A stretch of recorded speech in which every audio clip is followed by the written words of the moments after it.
Because he will just throws the ball so hard. Is there just going to be some of these deflection interceptions? I think so. I think that there's something that we're going to continue to work on, and I think that it's something he got better at throughout the week. It's just the play was off schedule. It was late. The timing was off. We just got to be a little bit smarter in terms of how we, if you don't like it, just move on and progress. I'm not saying that it was something else was open, but we don't have to force it.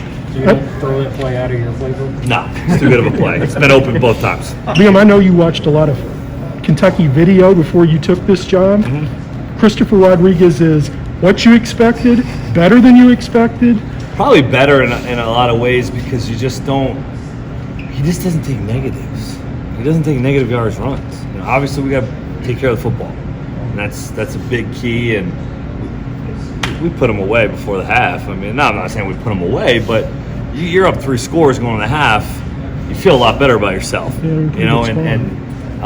he definitely he came up to me and said, "Coach, I got it. I'll take care of it." And I ended up putting it back on the ground again. But I just love the kid so much. It's hard for me to get mad at him.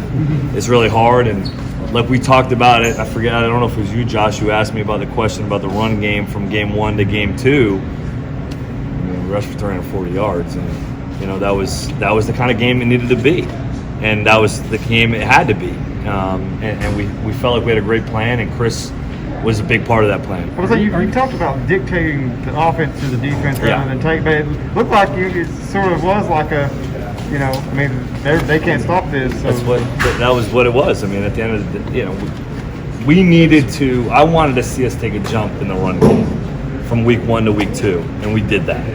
And I got to credit the guys up front, Eric Wolford, our offensive line coach, and Vince Marrow, the tight ends. We really executed in the run game. We had some things, of course, but we got the explosive from Wandell on the jet sweep early.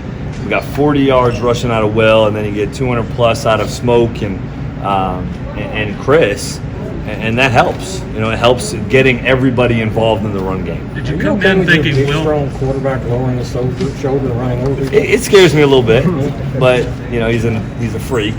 So I don't worry too much because he's a competitor. I'd like him to be smart, but he's going to dive and he's not going to slide very often, which we need to make sure we try to practice a little bit. But he's a competitor. He wants to win. He wants to help his team, win the game, and he knows that he can be a weapon running the football. And I think that it showed up tonight a little bit. That's some of why these other guys want to play for him. Yeah, that's a great point, Kyle. It's just he has that way about him that I was just watching the highlights when he scores on the touchdown. He's like he's a psycho.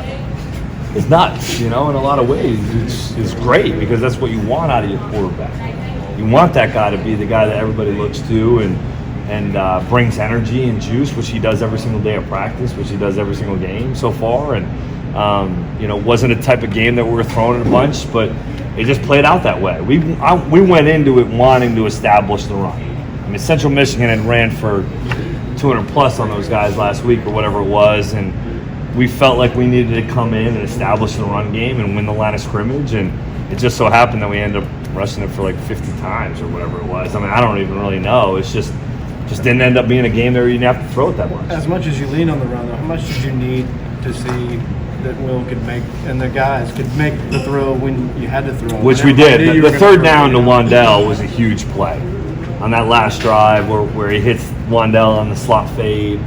That's a tight window throw. Will did an unbelievable job in man coverage of holding the free safety with his eyes. Snap to Wandell, who won. That really wasn't a play we had probably had in the game plan on third down in that situation, but at the end of the day, it's about getting your best players the ball in those situations, and that was what happened. That wasn't just an arm thing, like you said. No, that was technique, that was fundamentals, that was decision, that was everything. What's the mood as a coach when you got a blowout, you got a big SEC win now, but it feels like you all still think there's more room? It's a good feeling. It's a good feeling knowing that you didn't even really do what you really should have or could have done and won the game. It's always nice to win the game because the players come in and they're so much more open to coaching. And that's what's nice, is you can say, hey guys, we won and we did some good things, but X, Y, and Z. And that's kind of how we felt last week about the run game. Hey, we did some great things in the pass game, but we all know we need to be able to run the football to win SEC championship, to win football games in the SEC. And I didn't know how we'd respond, to be honest. And I kind of had a feeling that we'd respond this way, knowing the big blue wall and knowing our O-line and knowing the O-line coach and running backs and tight ends. But to come out and rush for 340 yards against an SEC opponent is pretty cool. It's pretty cool to see. Coaches love it when not everything goes perfectly because you can lean on them Yeah. hard the week after. Yeah, you can get after the guys because there's so much we can clean up. There's so much we can clean up and get better at. And, it was just nice to see our guys stay the course. We got up early, had some things. We had a couple, we punted twice in the second half. We punted twice in the second half? We punted the first 2 drives of the second half, right? Well, we score, we got the interception, we score, and then we go punt. I didn't have a great play calling series on the 1-3 and out. Didn't feel like I put our guys in a great position to be successful, but I think that was the only times we punted. It was 2 times, right? I believe so. Yeah. So, we kicked the field goal there, and Coach, we talked about going for it, and but you got a chance to put the game away if you make that kick. Red gave you a big Yeah. play when you really needed it. Gave That you was big play, man. That was something that we had repped last week, a different formation. We ran the play last week, and it was really like the second drive of the game. We ran a play off of that screen, and they squeezed it really hard where Rig couldn't make his block, and we knew we had the screen off that. And I was just kind of waiting for the right time to make that, to get that thing called. And Vince, I got to give him credit. Vince was like, hey, man, I think we got the roof, and we ended up making it, communicating that together, and it pops. I think that was something that we executed well. We didn't have as a priority call, but it was something that we knew we could get to, and I think that gave us some wiggle room and a little bit of breathing room on that drive. How much does